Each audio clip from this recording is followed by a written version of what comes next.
৯,০০০ litre জ্বালানি তেল diesel লইনে পদ্মাইলের একখান ভাউসার ব্রেক ফিল হয়ে নিয়ন্ত্রণ হারায় অ্যাক্সিডেন্ট হইবার ঘটনা ঘটে। আজ ২৮ মার্চ বৃহস্পতিবার দৌড়ে 2:40 রিক্কা এই ঘটনা ঘটে। পদ্মা অয়েল কোম্পানির তুন এই তেল লোড করছি, লোড করার পর আইবার পথে ব্রেক ফিল হয়ে ডিবেটের উপর গাড়ি তুলে দিয়ে ওই গাড়ি খাইতে না আরেকখান গাড়ির উপর পড়ে গিয়ে। তো এটা আর মানে প্রায় এই ৯,০০০ লিটার তুমি প্রায় বেশিরভাগ তেল মানে গিয়ে হয়ে আর প্রচুর এক বছরে ৯,০০০ লিটার থাকে প্রচুর আর তেল মানে হয় কতই। তেলের ভাউসারগণ দুর্ঘটনার পর এলাকার বুড়ো ব্যাকের দেখা যায় বর্ষাকালে যাইলে গ্রামেগঞ্জ কই মাছ ধরিবার মতো করে তেল সংগ্রহ করতে।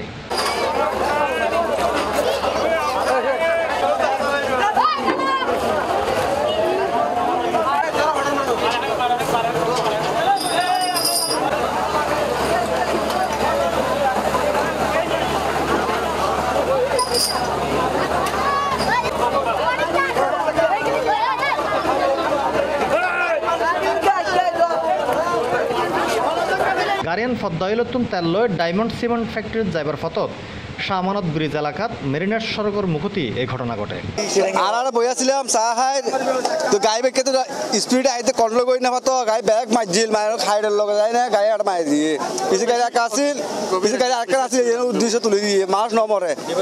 হ্যাঁ তো ড্রাইভার আছে তো গাড়ি অ্যাক্সিডেন্ট পর আর অন্ধকার গিয়ে ড্রাইভার একটু নামিয়ে তো গিয়ে এই তো একটা স্পিড আছিল স্পিড টানে খাই লত সময় নপারে এগোতে হ্যাঁ তারা অন্ধকার হয়ে আরো দেখছি চোখে কিছু নদেহি তাই এবার ড্রাইভার গিয়ে গই আঘাত কে মানুষের কিছু নয় গাড়ি একটা ক্ষতি হয়ে যায় কে মানুষ কোনো ক্ষতি নয় এই গাড়ি একটা ক্ষতি হয়ে ড্রাইভার ফেলাই গিয়ে গই।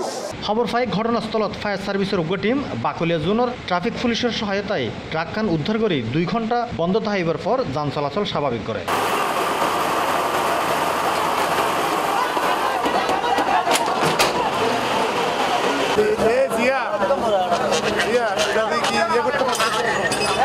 সম্ভবত ওভার স্পিডে ছিল, যার কারণে এখানে লেফট টার্নে সে কন্ট্রোল করতে পারে নাই, যার ফলশ্রুতিতে রোড ডিভাইডারে মারছে এবং তার বডি ওভার ওই পাশে চলে গেছে এবং তার ফলশ্রুতিতে ওই প্রাইভেট কারটারে মারছে।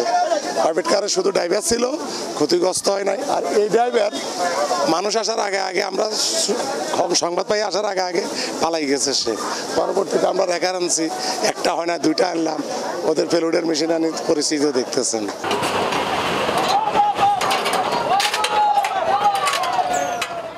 Desk news C+ TV।